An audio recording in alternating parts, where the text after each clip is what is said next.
अनंत श्रद्धा ने लिखा है, प्रणाम प्रभु। प्रेम के आयाम में जी रहा साधक ज्ञान के प्रति अपने आकर्षण को किस तरह डील करे। प्रेम ज्ञान रहित तो होता नहीं। किसने कहा कि प्रेम ज्ञान से रहित है या ज्ञान से दूर है? प्रेम के धरातल में जो जी रहा है उसके जीवन में अभूतपूर्व ज्ञान उतरता है, और देखा जाए शायद वही सार्थक ज्ञान उतरता है, क्योंकि बाकी जितना भी ज्ञान है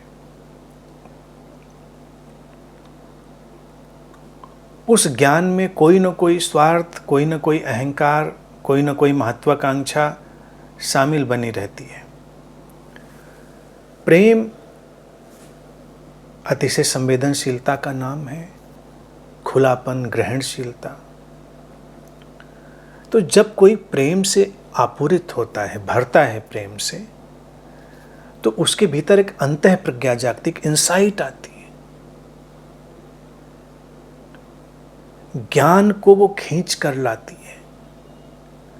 प्रेम में ज्ञान नहीं होता, इसकी धारणा क्यों बनी है? क्योंकि लोगों को जो संबंध में प्रेम जुड़ता है, जैसे दो लोग मिले और उनको लगा कि हमारे बीच में प्रेम है, तो वो प्रेम कई बार उनको लगता है कि ये इसमें तो कोई ज्ञान नहीं है, ज्ञान रहित है, इसीलिए प्रेम को अंधा भी कह देते हैं, ब्लाइंड कह देते हैं।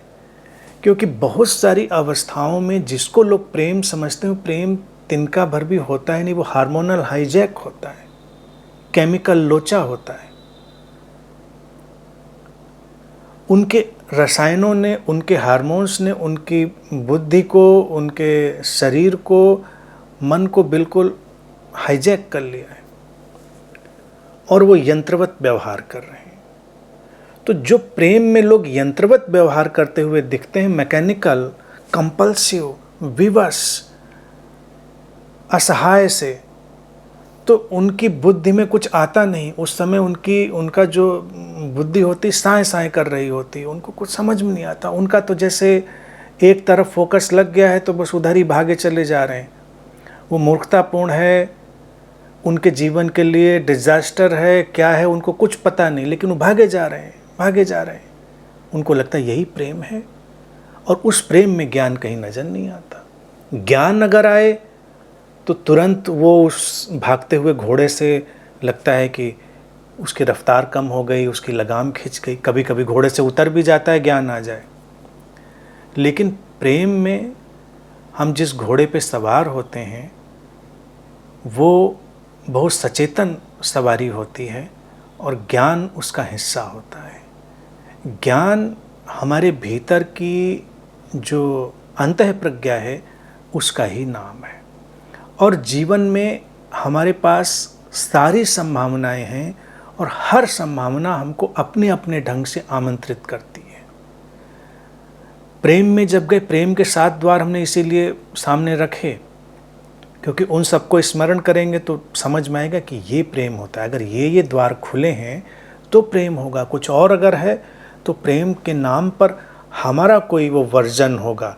प्रेम हो सकता है ना हो, वो हमारा वर्जन होगा, वो सोसाइटी का वर्जन होगा, उसका संस्करण होगा, लेकिन आवश्यक नहीं कि वो प्रेम हो।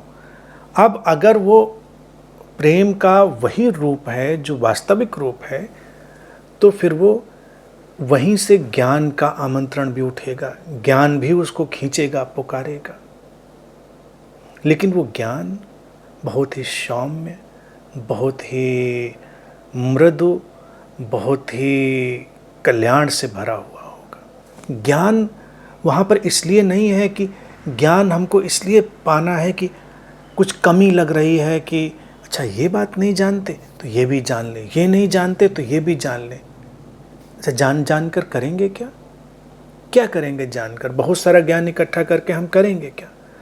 आम तौर से व्यक्ति अपने ज्ञान का उपयोग भी हथियार की तरह करता है, वेपन की तरह करता है। समाज में चारों तरफ देखें, लोगों को ही नहीं, अपने संत महात्माओं, बाबाओं को भी देखें, वो ज्ञान का उपयोग ऐसे हथियार की तरह करते हैं जहाँ से लोगों को कमतर एहसास हो जाता है, लोगों को बेचैनी पैदा कर दी जाए, जाने अनजाने उनसे श्रेष्ठता का भाव ओढ़ लिया जाए। इसीलिए जो तथाकथित ज्ञान होता है उसकी समस्या क्या होती है, वो उबल रहा है, बेमतलब उबल रहा है। किसी को चाहिए नहीं चाहिए ज्ञान बांटा जा रहा है, नहीं चाहिए दरवाज़ा खटखटा खटखटा के, पैम्फलेट घर के अंदर डाल डाल के, कॉलर पकड़ पकड़ के, बटन पकड़ पकड़ के ज्ञान देना है। बहुत सारे लोग ऐसे अभियान में लगे हैं।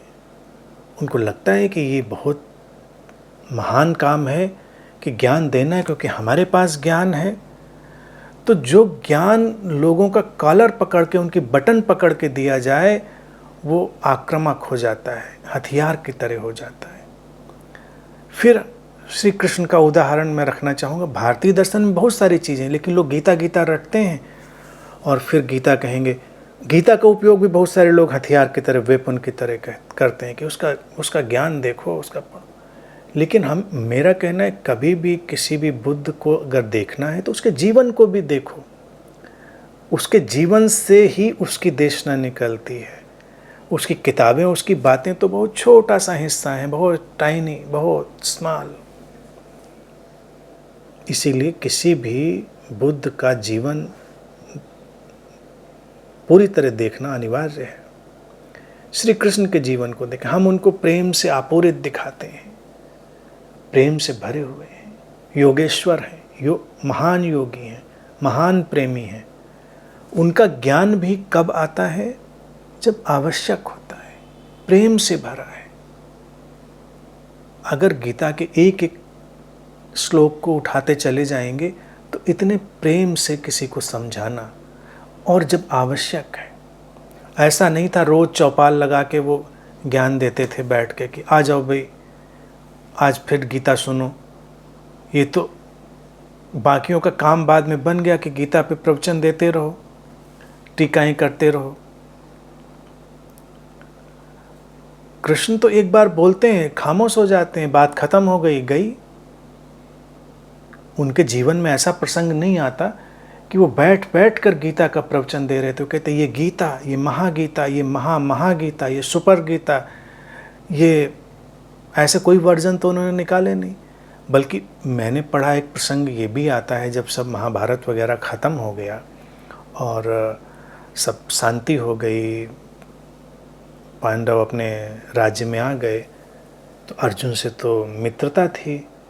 तो अर्जुन पूछता है कृष्ण से कि वो जब युद्ध हो रहा था तो कुछ आपने बड़ी कमाल की बातें करी थी, बड़ी अच्छी अच्छी, सब भूल गया मैं, कुछ याद नहीं है, क्या उनको आप फिर से बताएंगे? तो प्रसंग कहता है, कृष्ण मुस्कुराते हैं और कुछ और कहते हैं, वो उसको नहीं दोहराते। जो कह चुके सो कह चुके, वो गया गया। वो एक प्रेम पूर्ण व्यक्तित्व से निकला हुआ ज्ञान था, अनाक्रामक, अनासक्त, मुक्त ज्ञान। तो प्रेम जब किसी के जीवन में उतरता है, उसके रोम रोम को भरता है, तो ज्ञान का आकर्षण उस तरह से नहीं होता है जिस तरह से बाकी लोगों में होता है। ज्ञान उसके भीतर अंतर्दृष्टि की तरह होता है। आंखें खुलती चली जाती हैं, बातें समझ में आती चली जाती हैं, लेकिन हर अंतर्दृष्टि के साथ सौम्यता और सरलता गहरी होती चली जाती है। एक प्रेमी व्यक्ति का ज्ञान कभी आक्रामक नहीं होता, बात बात पर छलकता नहीं, कोई आवश्यकता नहीं। प्रेम से भरा व्यक्ति मूर्ख नहीं होता, मूढ़ नहीं होता है कि मुंह बा के खड़ा हुआ, हम तो भक्त हैं, हमको तो कुछ आता नहीं, हमको तो पता नहीं। ज्ञानी लोग बड़ी बड़ी बातें करते, वो बहुत बड़ा वैज्ञानिक हो सकता है, बहुत बड़ा राजनीतिज्ञ हो सकता है। कृष्ण भी तो राजनीतिज्ञ थे, कुशल कूटनीतिज्ञ, राजनीतिज्ञ। तो एक प्रेमी व्यक्ति से हम कल्पना करेंगे कूटनीतिज्ञ और राजनीतिज्ञ भी होना चाहिए उसको। हम कहेंगे नहीं, अब प्रेम है तो उसमें इतने कूटनीति का ज्ञान कहाँ से आपके पास आ गया? तभी तो आएगा ना, तभी आएगा। एक गहरा प्रेम से भरा हुआ व्यक्ति कुशल कूटनीतिज्ञ कुशल राजनीतिज्ञ हो सकता है, क्योंकि उसकी अंतर्दृष्टि बड़ी साफ होगी, स्पष्ट होगी, कोई मिलावट नहीं।